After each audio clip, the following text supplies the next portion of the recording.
ஒரு 10-11 நாய் வெறித்தனமா ஓடுறத காமிக்காங்க. அது ஏதோ ஒரு வண்டியை பிடிச்சு எழுதிட்டு இருக்கு. அந்த அலாஸ்கா மாகாணத்துல வருஷத்துல 10 மாசம் பனியா தான் இருக்கும். அதனால அங்க குதிரை வண்டி மாட்டு வண்டி எல்லாம் கிடையாது, நாய் வண்டி தான். நம்ம ஊர்ல இந்த ஹஸ்கின்னு சொல்லிட்டு ஒரு பதவியில கொண்டு வந்து வளர்க்காங்களே, அது அந்த இடத்தை சேர்ந்த நாய்கள் தான். அந்த ஹஸ்கி நாய் கூட்டம் ஒரு வண்டியை பிடிச்சு இழுத்துட்டு போயிட்டு இருக்க நம்ம ஹீரோ அந்த வண்டி பின்னாடி உட்காந்து வந்துகிட்டு இருக்காரு. இவெல்லாம் நாய் ஓட்டுனர். நாய்கள் அப்படி ஓடிட்டு இருக்கப்போ அங்க ரைட் சைடுல கூட்டமா சில மான்கள் நிக்கி அதை இந்த நாய் கூட்டத்தை லீடு பண்ணி போயிட்டு இருக்கிற நம்ம டோகோ நாயை பார்த்தும் பார்க்காத மாதிரி நேரா ஓடுது. ஆச்சரியப்பட்டு போன நம்ம ஹீரோ மானை பார்த்து வெள்ளட்டாம ஓடுறானே அப்படின்னு திரும்பி பார்த்தா பின்னாடி பயங்கரமா புயல் வர்றதுக்கான அறிகுறிகள் தெரியுது. உடனே வண்டியை வளர்த்திட்டு நேரா அவன் வீட்டை நோக்கி போறான். வழியில ஒரு கிராமம் இருக்கு. அந்த கிராமத்தை சேர்ந்த ஒருத்தன் நம்ம ஹீரோவை நிப்பாட்டி நம்ம ஊர்ல டிப்டீரியா பரவ ஆரம்பிச்சு குழந்தைகள் எல்லாம் ரொம்ப பாதிக்கப்படுறாங்க அப்படின்னு சொல்லவும், இல்ல மாப்பிள்ள உன் குழந்தைக்கு என்னாச்சு அப்படின்னு கேட்க அவன் நல்லாதான் இருக்கா, ஆனா நம்ம ஊர்ல உள்ள மத்த குழந்தைகள் எல்லாம் ஒவ்வொருத்தரா பாதிக்கப்படுறாங்க. இந்த நோய்க்கான சீரம் வந்த ஃபேர்பேங்க்ஸ் ஊர்ல கண்டுபிடிச்சாங்க. ஆனா அங்க இருந்து நம்ம கிராமத்துக்கு எப்படி கொண்டு வரணும் தெரியாம திண்டாடிக்கிட்டு இருக்காங்களே அப்படிங்க. இப்ப என்ன செய்ய போறோம் அப்படின்னு ஹீரோ கேட்கவும், அதை பத்தி பேசுறதுக்காகதான்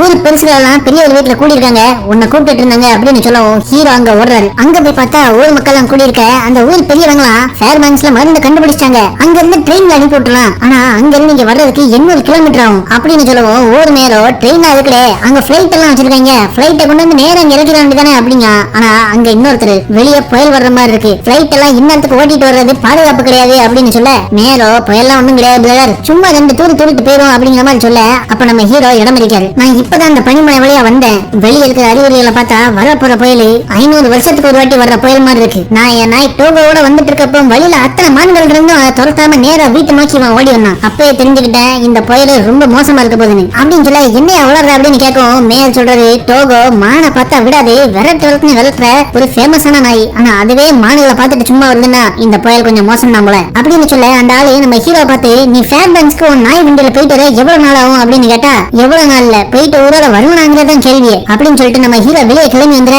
அப்படியே திரும்பி பாக்குறது அந்த புயல் இவங்க ஊரை நோக்கி வந்துகிட்டு இருக்கு. அப்ப வெளியே இன்னொரு ஆளு, செப்பாலா நீ ஹாஸ்பிட்டல் பக்கமா போற, இன்னும் டிராப் பண்ணின்னு சொல்லிட்டு நம்ம ஆள் வண்டியில இறக்கிறாரு. அவர்ல அந்த ஊரோட டாக்டர் போல இருக்க ஹாஸ்பிட்டல்ல போய் இறக்கி விட்டு போறதுக்கு முன்னாடி ஜன்னல் வழியா எட்டி பாக்குறது ஏகப்பட்ட குழந்தைங்க அந்த நோயால அவதிப்பட்டு இருக்காங்க. அங்க இருந்து கிளம்பி நேரா வீட்டுக்கு வந்த நம்ம ஹீரோ அவரோட ஒர்க் ஷாப் குள்ள போய் அவரோட அந்த நாய் வண்டி போட மிளகு ஊத்தி பதப்படுத்திக்கிட்டு இருக்காரு. அப்ப அவங்க மனைவி உள்ள வராங்க.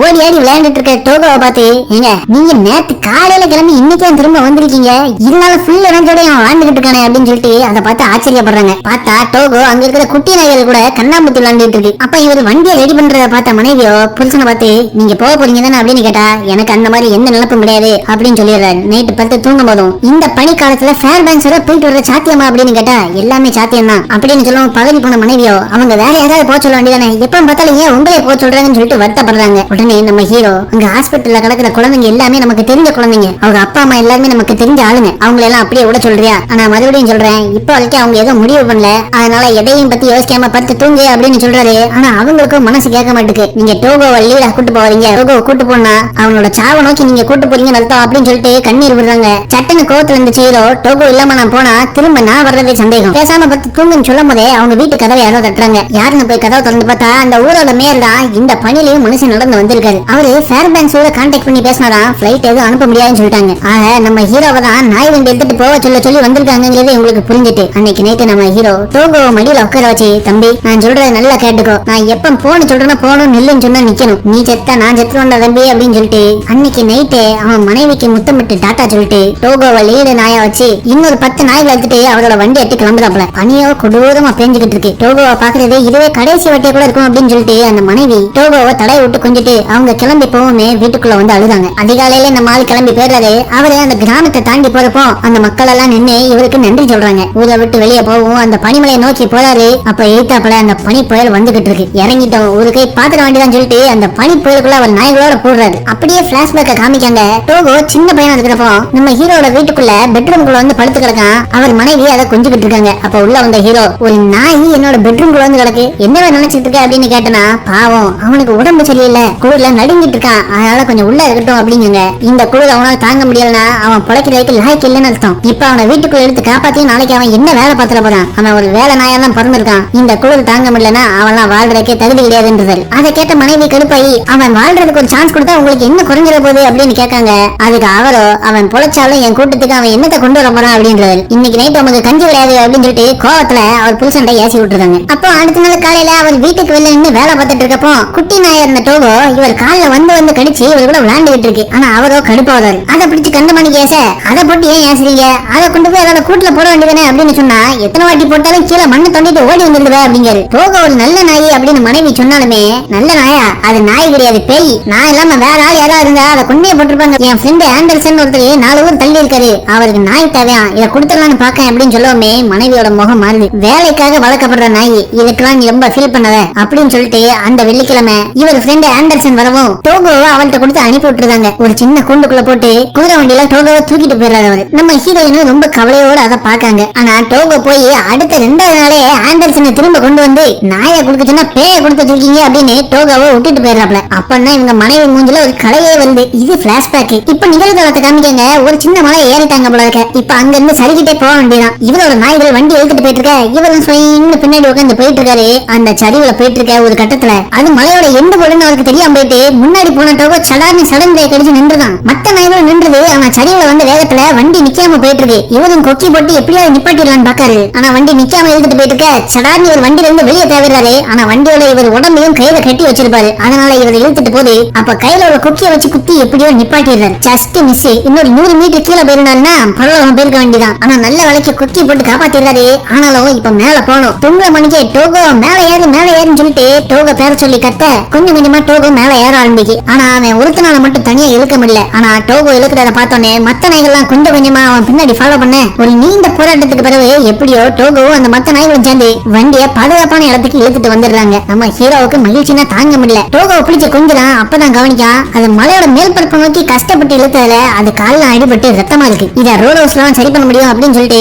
இவங்க அங்க இருக்கிற ஒரு கூடத்துக்கு போறாங்க. அந்த காலத்துல நாய் வண்டியில ஊர் விட்டு ஊர் போறப்போ ஒவ்வொரு ஊர்களுக்கு நடுவுல ரோட் ஹவுஸ் சொல்லிட்டு ஒண்ணு வச்சிருப்பாங்க. அங்க நாய் வண்டிக்காரங்க வந்துட்டு ரெஸ்ட் எடுக்கலாம், நாய்க்கு உடம்பு சரியில்லைன்னா அதுக்கு ட்ரீட்மெண்ட் கொடுப்பாங்க, பிரயாணம் பண்றவங்களுக்கு சாப்பாடும் கொடுப்பாங்க. அந்த மாதிரி ஒரு ரோட் ஹவுஸ்க்கு இவங்க போறாங்க. அங்க ஒரு அம்மா நம்ம டோகோவோட காலுக்கு மருந்து போட்டு விட்டுக்கிட்டு இருக்காங்க. போடுறப்பவே அவங்க ஏதோ வேற மொழியில சொல்லிட்டே மருந்து போடுறாங்க. அது என்ன நம்ம ஹீரோ கேட்க அங்க இருக்கிறவனோ ஒண்ணு இல்ல சீக்கிரம் சரியாயிரும் சொல்றாங்க அப்படிங்க. ஆனா அவங்க சொல்றது என்னடா டோகோவோட கால் ஓடுற வேகத்தோட அவன் இதயம் வேகமா ஓடுது, அவன் ரொம்ப நாள் தாங்க மாட்டான்னு சொல்றாங்க. ஆனா இந்த ஆள் அதை மாத்தி சொல்லிடுறான். அவங்க பாட்டு பாடிட்டே மருந்து போட டோகோ அவங்க மடியிலே படுத்து தூங்கிடுறான். மறுபடியும் பிளாஷ்பேக்க காமிக்காங்க. டோகோவை கூண்டுக்குள்ள போட்டாலும் அவன் மண்ணை தோண்டிட்டு வெளியே ஓடி வந்ததான் அப்படிங்கிறதுக்காக நம்ம ஹீரோ ஒரு மம்பட்டி எடுத்து அந்த கூண்டை சுத்தி கெட்டியான மண்ணா போட்டு வெளியே வர முடியாதபடி அடைச்சு விட்டு போயிடுறாரு. அவரு மத்த நாய்களை கூப்பிட்டு வண்டி எட்டி கிளம்ப டோகோவோ என்ன விட்டு போறீங்களா பாதிகளா அப்படிங்கிற மாதிரி பாக்கான். ஆனா நம்ம டோகோ சும்மா இருப்பானா அங்க கீழே உள்ள மண்ணை தோண்ட ஆரம்பிக்கான். அங்கிட்டு இங்கிட்டு தோண்டி தோண்டி பாக்கான். ஆனா வெளியே போக முடியல. கொஞ்ச நேரம் கழிச்சு பார்த்தா அந்த கூண்டை சுத்தி எல்லா இடத்துலயும் 2 அடி கேப்ல குழி தோண்டி வச்சிருக்கான். ஆனா பையன் எப்படியோ கடைசியா ஒரு இடத்தை கண்டுபிடிச்சு குழியை தோண்டி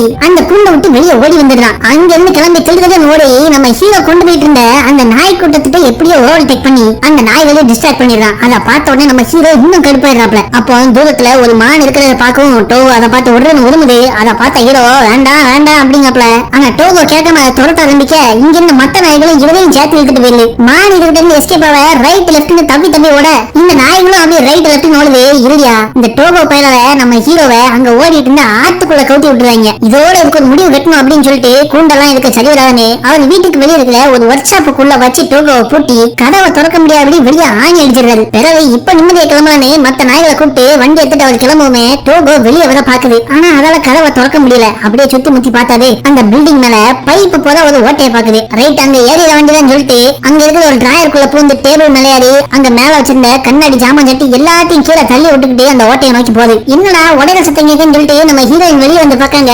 பார்த்தா அந்த பைப் போடுற ஓட்ட வழியா டோகோ வெளியே வந்து அந்த வீட்டுல இருந்து தாவி நம்ம ஹீரோ போன திசையை நோக்கி போகுது. செத்தாண்டா சேகரி அப்படின்னு சொல்லிட்டு இவங்க சிரிச்சுட்டே வீட்டுக்குள்ள போயிடுறாங்க. வழக்கம் போல நாயோட போயிருந்து நம்ம ஹீரோ போய் டோகோ டிஸ்டர்ப் பண்ணிக்கிட்டு இருக்கு. இது பிளாஷ்பேக். இப்ப அந்த ரோட் ஹவுஸ் காமிக்காங்க. அந்த ரோட் ஹவுஸ்ல இருந்தவன் நம்ம ஹீரோவையும் டோகோ கூட்டத்தையும் வழி அனுப்பி விடும் போது ஷார்ட் கட்ல அந்த ஊருக்கு போக போறேன் அப்படிங்காரு. அவரே ஷாக் ஆயிடுறாரு. அந்த மலைக்கும் இந்த மலைக்கும் நடுவுல இருக்கிற ஒரு ஏரி ஐஸா உறைஞ்சிருக்கு. நீ அந்த ஐஸ் வழியா மட்டும் போறேன்னு சொல்லிடாத அப்படின்னு கேட்டா அது வழியா தான் போக போறேன் அப்படின்னு நம்ம ஹீரோ சொல்ல. ஆனா அது எப்ப வேணாலும் உடையலாம். உடஞ்சனா தண்ணிக்குள்ள தண்டவாளம் போட்டு விளையாட வேண்டியதான். ஆனா நம்ம ஹீரோவுக்கு அது உடையாதுன்னு ஒரு பெருத்த நம்பிக்கை இருக்கு. அந்த நம்பிக்கையில ஆண்டவன் மேல பாரத்தை போட்டு இவர் ஐஸ் கட்டில இறங்கிடுறாரு. நாய் கூட்டங்கள் இவரை இழுத்து கொண்டு போயிட்டு இருக்க கொஞ்ச தூரம் நல்லா தான் போயிட்டு இருந்துச்சு. திடீர்னு அவங்க போயிட்டு இருந்த ஐஸ் கீழே இருந்து உடைய ஆரம்பிச்சிருது. அதை பார்த்து மத்த நாய்களும் லைட்டா பதறது. ஆனா நம்ம டோகோவோ கான்பிடன்ட் முன்னாடி ஓடிக்கிட்டு இருக்க. அதை பார்த்த மத்த நாய்களும் அது பின்னாடியே இழுத்துட்டு ஓடுதுகள். ஆனா எல்லா இடத்துலயும் ஐஸ் டம்மு டம்முன்னு உடைய ஆரம்பிக்க பின்னாடி இருந்து நம்ம தலைவர் ஹீரோ வெறித்தனமான ஒரு மோட்டிவேஷன் ஸ்பீச்சை கொடுத்துக்கிட்டே வர அதை கேட்ட நாய்கள் உடம்புல நரம்பு முறுக்கேற ஓடுதுகள். இங்க இந்த கிராமத்துல மேரோ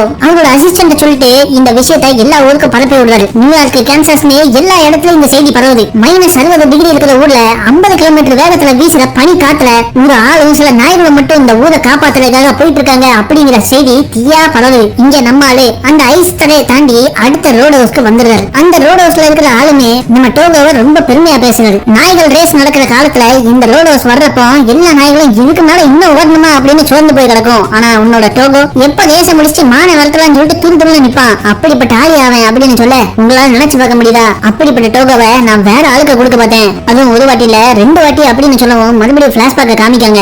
ஏற்கனவே ஆண்டர்சன் கொடுத்து அவர் 2 நாள்ல கொண்டு வந்து திரும்ப விட்டனால இப்போ ரொம்ப தூரத்துல இருக்கிற வேற ஒருத்தர்கிட்ட கொடுக்கறதுக்காக டோகோவை ஒரு சின்ன பெட்டி கூட்டுக்குள்ள போட்டு அவங்க குதிரை வண்டியில எடுத்துட்டு போயிட்டு இருக்காங்க. நம்ம ஹீரோயினோ சோகத்துல ஒண்ணு பேசாம உம்முன்னு இருக்க ஒரு இடத்துல வண்டியை நிப்பாட்டி நான் சொல்றத நல்லா கேளு அப்படின்னு அவரே நார்வேல இருந்து அமெரிக்காவுக்கு பொழைக்க வந்த கதையை சொல்லி இந்த நாய்கள் தான் இப்ப என்னோட பிசினஸ். இது என்னோட பிசினஸா நான் பார்க்க முடியுமே தவிர இதை என்னோட செல்ல பிள்ளையா நான் பார்க்க முடியாது. அதுவும் இந்த மாதிரி சின்ன சைஸ்ல இருக்கிற நாய்கள்லாம் என் பிசினஸ்க்கு எந்த வகையிலும் உதவாது. இதுல ட்ரெயினும் பண்ண முடியாது அப்படின்னு சொல்லிட்டு ரொம்ப தூரம் தள்ளி இருக்கிற ஒரு ஊர்ல ஒரு பணக்கார பெண்மணி வீட்டுக்கு போய் அதை கொடுத்துடுறாங்க. கதவை அடைச்சுக்கிட்டு அவங்க போகுமே டோகோ அவங்கள கூப்பிட்டு கத்துது. ஆனா அவங்க திரும்பி பார்க்காம போயிடுறாங்க. முத நாள் ரொம்ப பாசமா இருந்த அந்த பெண்மணி சில மாசங்களுக்கு அப்புறம் கடுப்பாயிடுறாங்க. நீ எவ்வளவு ஓடினாலும் நீ வீட்டு விட்டு வெளியே போக முடியாத. எல்லா கதவை வச்சனையும் நான் பூட்டி வச்சிட்டேன். அறிவி கட்ட நாய நீ எப்ப ஓடாம இருக்கியோ அப்பதான் அவனுக்கு சாப்பாடு போடுவேன்னு சொல்லிட்டு ஒரு மாதிரி கொடூரவாதி மாதிரி ஆயிடுறாங்க. இங்க நம்ம ஊர்லயோ ஹீரோ நிம்மதியா அவனோட நாய்களை வச்சு வண்டியை ஓட்ட ட்ரைனிங் கொடுத்துக்கிட்டு இருக்க வீட்டுக்குள்ள அங்கிட்டு இங்கிட்டு பொசமுட்டிட்டு வந்த டோகோ ஒரு கட்டத்துல அங்க இருந்த கண்ணாடி ஜன்னல உடச்சுக்கிட்டு வெளியே ஓடிடுது. அங்கே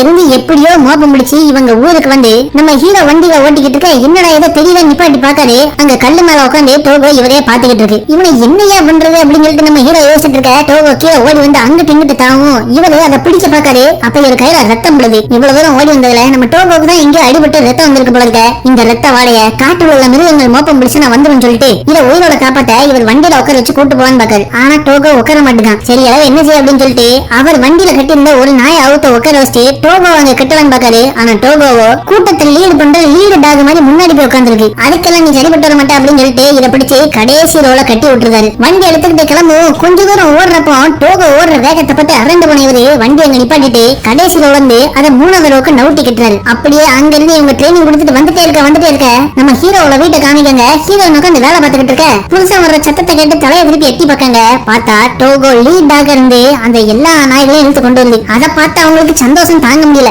வண்டியை நிப்பாட்டிட்டு நம்ம ஹீரோ சந்தோஷத்துல ஓடி வந்து டோகோ இவங்க எல்லாருமே வேகமா ஓடுறாங்க அப்படின்னு எக்ஸைட்மெண்ட்ல பேசிட்டு இருக்க பக்கத்துல வந்து பார்த்த மனைவியோ டோகோக்கு ரத்தம் வருது அப்படிங்காங்க. ஆமா ஆனா இவன் ரொம்ப ஸ்ட்ராங்கான டாக் நான் தப்பா நினைச்சிட்டேன் அப்படின்னு சொல்லிட்டு இவர் பிசினஸ்க்கு ஒரு லீட் டாக் கிடைச்சிட்டேங்கிற சந்தோஷத்துல பேசிட்டு இருக்காரு. பிறகு டோகோவை போக்கஸ் பண்ணி ட்ரெயின் பண்ண ஆரம்பிச்சு அவர் என்ன சொன்னாலும் அதை கேட்கிற மாதிரி ட்ரெயின் பண்றாரு. அப்படியே நிகழ்காலத்தை காமிக்காங்க. நம்ம ஹீரோயினே அந்த ஊரோட மேல் வீட்டுக்கு வராங்க. என்னவே ஏதோ வெளியெல்லாம் பேசிக்கிட்டு இருக்காங்க அப்படின்னு சொல்லிட்டு வர அங்க மேயர் நின்று எக்ஸ்பிளைன் பண்ணிக்கிட்டு இருக்காரு ஒரு மேப்பை காமிச்சு. அதாவது நம்ம ஹீரோ மட்டும் அந்த 800 கிலோமீட்டர் ஃபுல்லா போயிட்டு வர்றது கஷ்டம் அப்படிங்கறனால பாதி தூரத்துக்கு ஒரு ஆள் அங்க இருந்து அனுப்பலாம் அப்படின்னு இவங்க பிளான் போடுறாங்க. இந்த ரோட் ஹவுஸ்ல 2 பேரும் மீட் பண்ணி அங்க இருந்து மருந்தை வாங்கிட்டு வந்துடலாம் புருஷன் அப்படின்னு சொல்றாங்க. ஆனா அதை கேட்டு நம்ம ஹீரோயினும் நீங்க எந்த ரோட் ஹவுஸ்க்கு ஆள் அனுப்பணும்னு சொல்றீங்களோ அந்த ரோட் ஹவுஸை என் கணவர் எப்போ தாண்டி இருப்பாரு அப்படின்னா அவங்களால நம்ப முடியல. நாய்களை தான் அனுப்பியிருக்கோம் என்ன புல்லட் ட்ரெயின் அனுப்புற மாதிரி பேசிட்டு இருக்கேன் அப்படிங்கவோ என் கணவரை பத்தி உங்களுக்கு சரியா தெரியல. இந்த ரோட் ஹவுஸ்க்கும் அந்த ரோட் ஹவுஸ்க்கும் இடையில ஒரு பெரிய ஏரி இருக்கு. ரோட சுத்தி போறதோட அந்த ஏரி ஐஸ் இருந்தனா அவரு அதை 5 மணி நேரத்துல கடந்திருப்பாரு. ஒரு நாள் முழுசா அவருக்கு சேவ் ஆகும். அதனால அதை கண்டிப்பா கிராஸ் பண்ணிருப்பாரு. நீங்க பேசாம வேற வழியில ஆள் அனுப்பிவிடுங்க. யாரு அனுப்ப போறீங்க அப்படின்னு கேட்டா ஹென்றி அவனே சொல்றாங்க. நம்ம ஹீரோவோ ராப்பகல டிராவல் பண்ணிட்டு இருக்கறனால ரெஸ்டே இல்லாம நாய் வண்டியில நின்ன மணிக்கே தூங்க ஆரம்பிச்சிடாரு. இவங்க அனுப்பிவிட்ட ஹென்றி மருந்து தப்பாவோட அங்க அவனோட நாய்களை கட்டிக்கிட்டு இருக்கான். ஆனா அதுக்கு பக்கத்து ரோடு வழியா போன நம்ம ஹீரோ அவனை கவனிக்கல. இவனும் நம்ம ஹீரோவோட பேரை கூப்பிட்டு கத்தி பார்க்கான். ஆனா தூக்கத்துல இருந்த அவரு அதை கவனிக்காம அவர் வண்டி போன பக்கம் அப்படியே போயிடுறாரு. ஆனா நினைச்ச மணிக்கே பிளான் மொத்தமா குழம்படி ஆயிட்டு அப்படின்னு சொல்லிட்டு ஹென்றி அங்கேயே முழங்கல் போட்டு அழ ஆரம்பிச்சிடறான். பார்த்தா மெல்ல நம்ம ஹீரோ அங்கிருந்து நடந்து வராப்ல. ஆனா பாவி மக்கா ஒரு செகண்ட் ஹார்ட் அட்டாக்கே வர வச்சிடல அப்படின்னு சொல்லிட்டு பார்த்த உடனே 2 பேரும் கட்டி பிடிச்சு நம்ம ஹீரோ கையில மருந்து ஒப்படைச்சிடறான் ஹென்றி. அவங்க 2 பேரும் அங்க பக்கத்துல இந்த ரோட் ஹவுஸ்ல ரெஸ்ட் எடுத்துட்டு போலான்னு உட்காந்து பேசுறப்போ உன் நாய் ரொம்ப டயர்டா தெரியுது அதை பத்திரமா பாத்துக்கோ. இந்த புயல்ல நான் ஃபேர் பேங்க்ஸ்ல இருந்து காவாசி தூரம் வந்ததுக்கு என் நாயெல்லாம் களைச்சு போயிட்டு நீயோ உங்க ஊர்ல இருந்து இவ்வளவு தூரம் வந்துட்டு திரும்ப வர போற பேசாம டோகோவை இங்க விட்டுட்டு போ நான் அவனை பத்திரமா பாத்துக்கிறேன் அப்படின்னு சொல்லவும் அவன் தான் என்னோட லீட் டாக்கு வெண்ண அப்படின்னு சொல்லிட்டு ஹீரோ அவனை பிடிச்சி ஏசி விட்டுதான். என் நாயை பாத்துக்க எனக்கு தெரியும் நீ வா நாயை கவனிச்சுக்கோ அப்படின்னு சொல்லவுமே அந்த ஆளு முகம் சொல்லிச்சிடுறாரு. அதுக்கப்புறம் நம்ம தப்பா பேசிட்டோம் அப்படின்னு தோண நம்ம ஹீரோ ஹென்ரிட்ட மன்னிப்பு கேட்டுட்டு அங்க இருந்து கிளம்பி போயிடுறாரு. அங்க இருந்து கிளம்பின நம்ம ஹீரோ சீக்கிரம் ஊருக்கு போய் சேரணும் அப்படிங்கறனால மறுபடியும் அந்த ஐஸ் தரையிலே திரும்ப போலான்னு பாக்காரு. அவர் அங்கிட்டு இருந்து வர்றப்பவே அதை கண்டமானிக்கு கீழே இருந்து உடஞ்சிட்டு இருந்துச்சு. இருந்துச்சு. ஆனா இதுதான் சீக்கிரம் போறதுக்கான ஒரே வழி. ஒரு குழந்தையோட உயிரை காப்பாத்தினாலும் அதுக்கு தன்னோட உயிரை பணைய வச்சாலும் பரவாயில்லன்னு சொல்லிட்டு ஹீரோ அந்த உறைஞ்ச ஏரி மேல மறுபடியும் வண்டியை ஓட்டுறாரு. டோகோ எல்லாத்தையும் கூப்பிட்டு ஓட ஓட மறுபடியும் அந்த ஐஸ் எல்லாம் அங்கிட்டு இங்கிட்டு கீழ ஆரம்பிக்கு. உடனே அவருக்கு 10 வருஷம் முன்னாடி நடந்தது ஞாபகம் வருது. அலாஸ்கா மாகாணத்துல இருக்கிற எல்லா நாய் வண்டி ஓனர்களும் அவங்க நாய்களை கொண்டு வந்து அங்க ரேஸ் வைப்பாங்க. அதுல நம்ம ஆளு டோகோவை லீட் டாக்கா போட்டு ஓட்டிக்கிட்டு இருக்க நம்ம ஊரை சேர்ந்த ஒருத்தன் போயிட்டு அங்க நம்ம ஹீரோ மேல 1000 ரூபாய் பெட்டு கட்டுறான். அப்ப அங்க இருந்து 2 பேரு எப்பா ஏற்கனவே ஸ்காட்டி ஆலனே கடைசி ரோட் ஹவுஸ முதல் ஆள கலந்துட்டாரு. அவர் பினிஷ் லைன் வர்றது மட்டும் தான் மிச்சம். இந்த ரேஸ் ஏற்கனவே முடிஞ்சிட்டு தோக்குற ஆள் மேல போய் பந்தயம் கட்டிடு அப்படின்னு நக்கல் அடிக்காங்க. ஆனா ரேஸோட எண்ட்ல என்ன முதல் கடந்தது நம்ம டோகோ தான். அதை பார்த்து எல்லாரும் அரண்டே போயிட்டாங்க. அதை அவர் நினைச்சு பாத்துக்கிட்டு இருக்க இங்க நிகழ்காலத்தை காமிக்காங்க. ஐஸ் எல்லாம் துண்டு துண்டா உடைஞ்சு எல்லாம் பரவி நவள ஆரம்பிச்சு. இவங்க முன்னாடி ஐஸ் உடஞ்சி நடுவுல ஒரு காட்டாற்று வெள்ளமே ஓடுற மாதிரி இருக்கு. என்ன பண்ணணும்னு தெரியல அப்படின்னு சொல்லிட்டு முடிச்சிட்டு இருக்க அவரே உடனே திசை காட்டி காம்பாஸை எடுத்து பார்த்துட்டு எப்படியாவது இந்த கேப்ப கடந்தாவணும்னு வேற திசையில வண்டியை ஓட்ட ஆரம்பிக்காரு. இறுதி அவரே உடஞ்ச அந்த ஐஸ் கட்டிகள் ஒரு இடத்துல மட்டும் லைட்டா ஒட்டிட்டு இருக்க பார்த்து அந்த குறுகிய பாதை மூலமா வண்டியை ஓட்டுறாரு. நாய்களே ஐஸ் விட்டு ஐஸ் தாவி தாவி போக இவர் வண்டி பின்னாடி திரைச்சிட்டு வருது. ஐஸ் கட்டியெல்லாம் கொஞ்சம் கொஞ்சமா உடஞ்சுக்கிட்டே வர இவங்க டைம் எதிர்த்து ஓடுறாங்க. நாய்கள் தாவி தாவி போயிட்டு இருக்க ஒரு இடத்துல நம்மளோட வண்டி மாட்டிக்கிடுது. ஆனா டோகோவை இவரை அரட்டி ஓட விடவும் அது முழு பலத்தை பயன்படுத்தி அவரை இழுத்து கொண்டு போக கடைசி ஐஸ் கிட்ட வர்றப்போ ஒரு பெரிய கேப் ஆயிருது. இது அந்த நாய்களால தாண்ட முடியாத பெரிய கேப். ஆனா இதை தாண்டிட்டுனா அவர் தரைக்கு போய் சேர்ந்துருவாரு. என்ன பண்றதுன்னு யோசிச்ச அவருக்கு ஜீனியஸ் மாதிரி ஒரு ஐடியா வருது. டோகோ மட்டும் அந்த கூட்டத்துல இருந்து கலத்தி அதை தரையில தூக்கி வீசிடுறாரு. அதோட உடம்புல உள்ள கையில ஒரு வண்டியில கட்டி இருக்க இவர் வண்டியில இருந்து இன்னொரு கையில எடுத்து ஒரு கொக்கி போட்டு அந்த ஐஸ் கட்டியில குத்தி வச்சிருக்காரு. டோகோவை இழுக்க சொல்லி இவர் ஆர்டர் போட்டு கத்தவும் அது தன்னோட முழு பலத்தால இழுக்கு. அந்த 10 நாய்கள் நம்ம ஹீரோ மட்டும் இல்லாம அவ்வளவு பெரிய ஐஸ் கட்டியும் டோகோ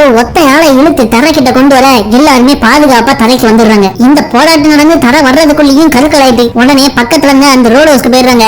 இதே ரோட் ஹவுஸ்ல தான் நம்ம டோகோக்கு அந்த பெண்மணி ஒருத்தங்க பாட்டு பாடிக்கிட்டே ட்ரீட்மெண்ட் கொடுத்தாங்க. இப்ப டோகோவோட நிலைமை இன்னும் மோசமா இருக்குன்னு தெரிஞ்ச உடனே அவங்க அழவே ஆரம்பிச்சிடுறாங்க. ஏன்னா டோகோ உயிர் பிழைக்கான வாய்ப்பு ரொம்ப கம்மியாயிட்டு. அவங்க அதை நினைச்சளவ நம்ம ஹீரோ அவங்க எதுக்கு அழுகுறாங்கன்னு கேட்காது. ஆனா அந்த ஆளு மறுபடியும் வேணுக்குனே வேற ஏதோ டிரான்ஸ்லேட் பண்ணி சொல்லிடுறான். அங்க அது நடந்துகிட்டு இருக்க இங்க நம்ம ஹீரோவோட ஓடலையோ அவனோட மனைவி இங்க இருந்து ஒரு ஆள் போய் அந்த மருந்துகளை வாங்கி விட ஒரு டீம் அனுப்பி விடுறாங்க. நைட்டு தூங்கிட்டு காலையில ஆன உடனே நம்ம ஹீரோ டோகோவையும் டீமையும் கூப்பிட்டு அங்க இருந்து போக பாக்காரு. அப்போ அந்த ரோட் ஹவுஸ் நம்ம ஹீரோவை கூப்பிடுறான். ஏமா என்ன கூப்பிடுற, எனக்கு நேரம் இல்ல சீக்கிரம் போகணும் அப்படிங்கிறாரு. ஒரு நிமிஷம் இங்க வாங்க அப்படின்னு சொல்லிட்டு கூப்பிட்டு போய் நேத்து நைட்டு நான் உங்களை நினைச்சு ரொம்ப ஒலி பண்ணிக்கிட்டு இருந்தேன். முடிக்க முடியாத மிஷன் நீங்க எடுத்துட்டீங்களோன்னு ரொம்ப கவலை இருந்துச்சு. ஆனா இன்னைக்கு காலையில இதை பார்த்ததுக்கு அப்புறம் சாவையே ஒருத்தன் இந்த மாதிரி ஏமாத்துவாங்க, அவனால எதையும் சாதிக்க முடியும் அப்படின்னு முடிவு பண்ணிட்டேன் அப்படின்னு சொல்லிட்டு நம்ம ஹீரோவும் டோகோ கூட்டமும் வந்த அந்த ஐஸ் பாதையை காமிக்கா. அது ஃபுல்லாமே உருகி பெரிய கடல் மாதிரி இருக்கு. இதை தாண்டி ஒருத்தன் எப்படி அவன் தானே அந்த ஆளு மலைச்சு போயிட்டான். அங்க இருந்து நம்ம ஹீரோ கிளம்பி போக புயல் தீவிரமாகுது. நம்ம டோகோவும் ரொம்ப டயர்ட் ஆயிட்டு அதால ஓட முடியல. ஒரு கட்டத்துல அது அப்படியே நின்ற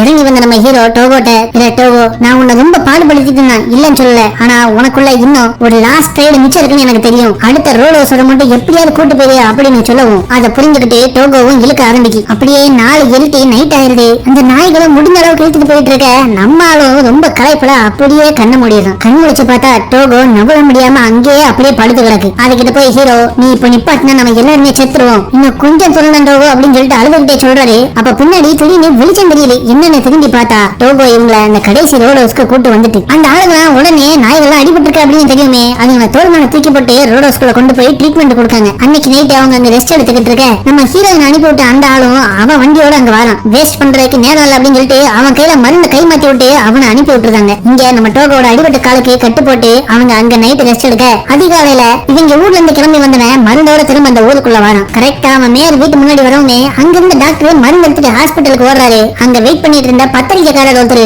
இந்த ஆளு இந்த டீம் தான் இங்க இருந்து ஃபேர்பேங்க்ஸ் வர போய் தனியா மருந்து எடுத்துட்டு வந்திருக்காங்கன்னு நினைச்சு அவர் பேரை கேட்டு அவரோட நாய்கள் பேரு போட்டோ எல்லாத்தையும் எடுத்துக்கிட்டு இருக்காரு. ஆனா உண்மையான ஹீரோவான நம்மளோ டோகோ கூட அங்க நிம்மதியா படுத்து ரோட் ஹவுஸ்ல தூங்கிட்டு இருக்காப்ல. அடுத்த நாளே நாய்கள்லாம் ரெஸ்ட் எடுத்து கொஞ்சம் எனர்ஜி வந்த உடனே அங்க இருந்து கிளம்புறாங்க. ஆனா வண்டி மேல உட்காந்து அதை ஓட்டாம நம்ம ஹீரோ அதுல வாக்கிங் கூட்ட போற மாதிரி இவரும் நடந்தே போறாரு. நடந்த மணிக்கே எப்படியோ நம்ம தலைவர் அவர் வீட்டை வந்து சேர்ந்துறாரு. இப்போ நம்ம ஹீரோவே டோகோவை அவங்க பெட்ரூம்குள்ள கொண்டு வந்து படுக்க வச்சு ரெஸ்ட் எடுக்க வைக்காரு. அன்னைக்கு சாயங்காலம் அந்த ஊர்ல உள்ள மக்கள் ஒவ்வொருத்தரும் இவங்க வீட்டுக்கு வந்து இவங்களுக்கு கிஃப்ட் கொடுக்காங்க. உங்களால தான் எங்க குழந்தை குழந்தைங்க பிழைச்சது அப்படின்னு சொல்லிட்டு நன்றி கடனா இவங்களுக்கு அன்பளிப்புகளை தராங்க. நாள் பூரா இப்படியே ஆளுகள் வந்து போயிட்டு இருக்க ஆளுகளை அட்டன் பண்ணி இவங்க டயர்டாயிடுறாங்க. நேற்று இவங்க பாட்டுக்கு வீட்டுல உட்கார்ந்து இருக்கிறப்போ இந்த நோயால அஃபெக்ட் ஆன ஒரு பொண்ணு இப்ப இந்த மறுநாள குணமடைஞ்சு இவங்க வீட்டுக்கு நன்றி சொல்ல வந்திருக்கா. டோகோ மாணிக்கு சின்னதா ஒரு நாய் பொம்மையை செஞ்சு கொண்டு வந்து இவ கொடுக்கா. அப்போ ஒண்ணும் தெரியாத அந்த சின்ன பொண்ணு அவங்க அப்பா கூட வந்திருக்கா. அந்த சோர்வா படுத்து கிடக்கிற டோகோவை பார்த்து டோகோ சாவ போதாப்பா அப்படின்னு கேட்கவுமே அதை கேட்ட நம்ம ஹீரோ கோவத்துல வெளியாகி வீட்டை விட்டு வெளியே வந்துடுறான். பின்னாடியே வந்து அவர் மனைவி நீங்க நம்ம வீட்டுக்கு கெஸ்ட் வந்திருக்கப்ப அவங்களுக்கு இப்படி நடந்துக்கிறது அப்படின்னு சொல்ல